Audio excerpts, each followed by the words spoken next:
Hello friends, नमस्कार। मैं फिर आपके सामने उपस्थित हूँ एक नए वीडियो के साथ। Welcome to my channel learn Hindi with अर्चना।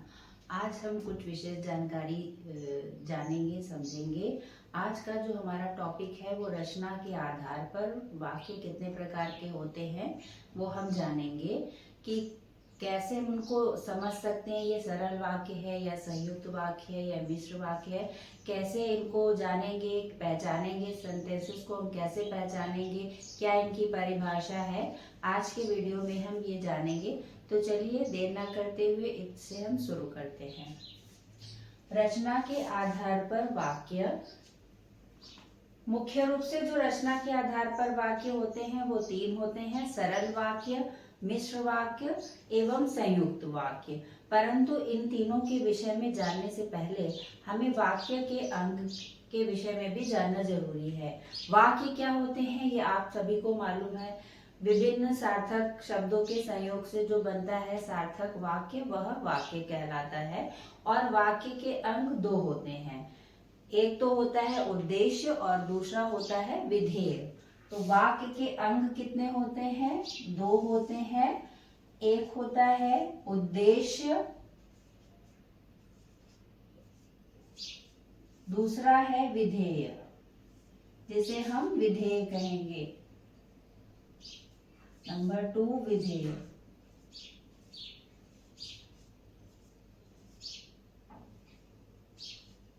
ठीक है। अब उद्देश्य और विधेय को हम वाक्य में कैसे पहचाने, इसे भी समझना जरूरी है। तो उद्देश्य के अंतर्गत आता है कर्ता।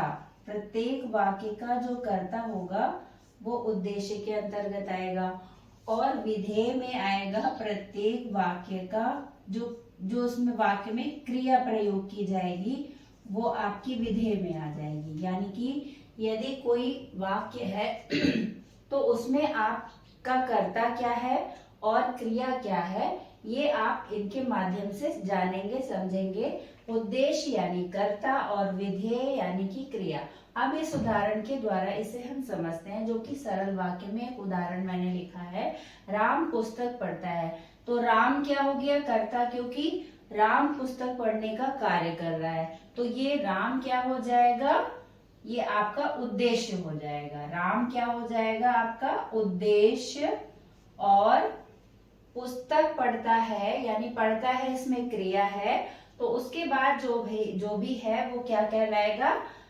विधेय कहलाएगा। तो ये आसानी से आप इसको समझ सकते हैं कि राम कर्ता हो गया और ये क्रिया जो हो गई पुस्तक पढ़ता है, ये जो क्रिया हो रही है वो विधेय हो गया। तो इस आधार पर कर्ता और क्रिया के माध्यम से वाक्य के अंग को आप समझ सकते हैं, जिसमें उद्देश्य और विधेय होता है। अब आते हैं सरल वाक्य पर। सरल वाक्य किसे कहते हैं? तो सरल वाक्य मुख्य रूप से वे वाक्य होते हैं जिसमें कि एक कर्ता होता है और एक क्रिया होती है। कभी कभी किंतु ये जरूरी नहीं है कि एक ही कर्ता आए। कभी कभी वाक्य में दो कर्ता भी हो जाते हैं, परंतु क्रिया सबकी एक ही होती है, यानी कि उसे हम एक ही मानते हैं। उदाहरण के द्वारा देखिए, जैसे इसमें एक कर्ता है, बाकी एक क्रिया उसके अकॉर्डिंग लगी हुई है। तो यह एक सरल वाक्य हो गया। अब जो दूसरा वाक्य है उसमें देखिए, चाचा चाची घर जाते हैं। तो चाचा चाची दो कर्ता हो रहे हैं यहाँ पर, परंतु इसको हम एक में ही लेंगे और इसके लिए एक ही क्रिया का प्रयोग हुआ है, घर जाते हैं। तो यानी चाचा चाची दोनों के लिए ये जो क्रिया हो रही है वो सामूहिक रूप से है, तो इसे हम सरल वाक्य में ही लेंगे। दूसरा तीसरा देखिए, तीसरे में सीता, रामू और गीता साथ में स्कूल जाते हैं। तो इसमें आप देखिए, सीता, रामू और गीता तीन इसमें कर्ता है, परंतु जो क्रिया है वो तीनों को के लिए प्रयोग की गई है, स्कूल जाते हैं। तो ये इसे एक रूपता प्रदान कर रही है। तो इस प्रकार से भी ये सरल वाक्य में ही आएगा। इसमें कंफ्यूजन हो जाता है कि ये दो है तो ये सरल वाक्य कैसे हो गया है। तो इसलिए मैंने आपको बताया कि इसको आपको समझना है कि जहां पर ऐसी स्थिति होगी उसे भी हम सरल वाक्य में ही लेंगे। ठीक है, ये क्लियर हो गया होगा आपको। नेक्स्ट मिश्र वाक्य को समझते हैं कि मिश्र वाक्य क्या होते हैं। मिश्र वाक्य को समझने से पहले हमें उपवाक्य को जानना जरूरी है कि उपवाक्य क्या होते हैं। उपवाक्य का मतलब होता है जो आपका प्रधान वाक्य होता है, और इसे हम अगर दूसरे रूपों में समझे तो कोई जिज्ञासा बताने वाला जो शब्द होता है कि कैसे क्या होगा, तो वहां पर हम इसको उपवाक्य में लेंगे। उदाहरण के तौर पे देखिए, अब मिश्र वाक्य की क्या परिभाषा हो जाएगी। मिश्र वाक्य वह वाक्य होगा जिसमें एक उपवाक्य और दूसरा आश्रित उपवाक्य होगा, यानी एक वाक्य में दूसरा वाक्य उस पे निर्भर होगा, तो वह मिश्र वाक्य कहलाएगा। अब आप इसको उदाहरण के द्वारा समझिए। मैंने देखा कि जंगल में मोर नाच रहा है। मैंने देखा कि जंगल में मोर नाच रहा है। अब आप इसमें देखिए, मैंने देखा, मैंने देखा, ये क्या हो गया, उपवाक्य हो गया। क्यों, क्या देखा कि जंगल में मोर नाच रहा है, तो एक जिज्ञासा भी हमें पता चल रही है। दूसरा देखिए, इसमें उसने बताया कि वह कल मंदिर जाएगा, तो इसमें भी एक जिज्ञासा पता चल रही है कि वह, तो आप इसे समझने के लिए मैं बता रही हूँ आपको कि इस माध्यम से भी आप समझ सकते हैं। तो मैंने देखा कि ये उपवाक्य हो गया, और जंगल में मोर नाच रहा है, ये क्या है, ये पूरा आपका सरल वाक्य में आ जाएगा। ठीक है। फिर उसने बताया कि वह कल मंदिर जाएगा, ये उपवाक्य हो गया आपका, उसने बताया, और वह कल मंदिर जाएगा, ये क्या हो जाएगा, आपका सरल वाक्य हो जाएगा। तीसरे वाक्य में आप देखिए, वह कौन भारतीय है जिसने सम्राट अशोक को महान सुना हो, तो इसमें भी आप देखिए, वह कौन भारतीय है, ये उपवाक्य है, और उसके बाद ये बताया जा रहा है जिसने अशोक महान का नाम सुना हो, तो ये क्या होगा, ये उपवाक्य हो गया, और ये क्या हो गया, एक सरल वाक्य हो गया।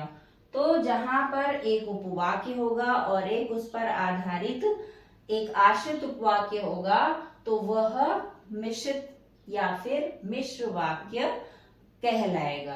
तो इन दोनों में मेन रूप से आप ये भी एक समझ सकते हैं, जहां पर उसने बताया कि जहां पर आया हो या फिर तो आया हो, तो ऐसे शब्दों को पहचान कर भी, जानकर समझकर भी आप पहचान कर सकते हैं कि ये कौन सा वाक्य है।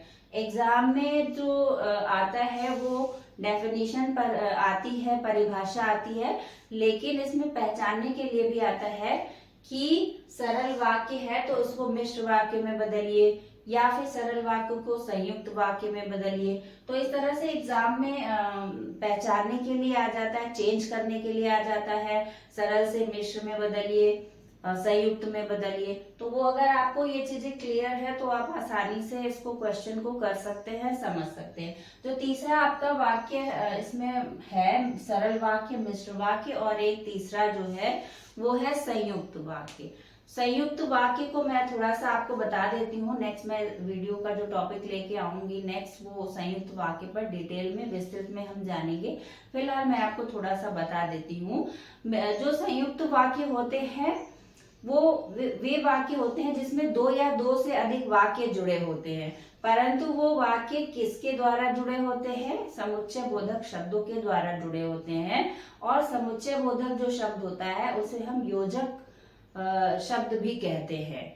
जैसे राम ने बताया कि वह बहुत कठिन परिश्रम करता है, या और भी हम कोई सेंटेंस ले सकते हैं और ज्यादा, कि रामू गया और उसने मेधा को देखा, तो और शब्द का यहाँ पर प्रयोग हुआ है। रामू गया और उसने मेधा को देखा, तो जहां पर और या इसलिए, क्योंकि, तथा, या, तो इत्यादि शब्दों का प्रयोग करके जिन शब्दों को हम जोड़कर बनाते हैं उसे ही हम संयुक्त वाक्य कहते हैं, और इन योजक शब्दों के द्वारा ही हम उनको जोड़ते हैं और उनको एक रूपता प्रदान करते हैं। नेक्स्ट वीडियो में मैं आपको इसी टॉपिक पर यानी संयुक्त वाक्य के विषय में बहुत डिटेल्ड जानकारी दूंगी, विस्तृत रूप में उसको समझाऊंगी। आज का आपको वीडियो कैसा लगा, जानकारी कैसी लगी, इस विषय में आप अपने कमेंट जरूर लिखें। अगर आपको कोई चीज पसंद आ रही नहीं पसंद आ रही है तो वो आप कमेंट बॉक्स में जरूर लिखें, ताकि मुझे पता चल सके कि आपको क्या चीजें समझ आ रही हैं। और अगर कुछ खराब या गलत भी लग रहा है तो भी आप अपना ओपिनियन, अपना व्यू जरूर दें। चैनल को लाइक करिए, सब्सक्राइब कीजिए और शेयर करिए। Thank you so much.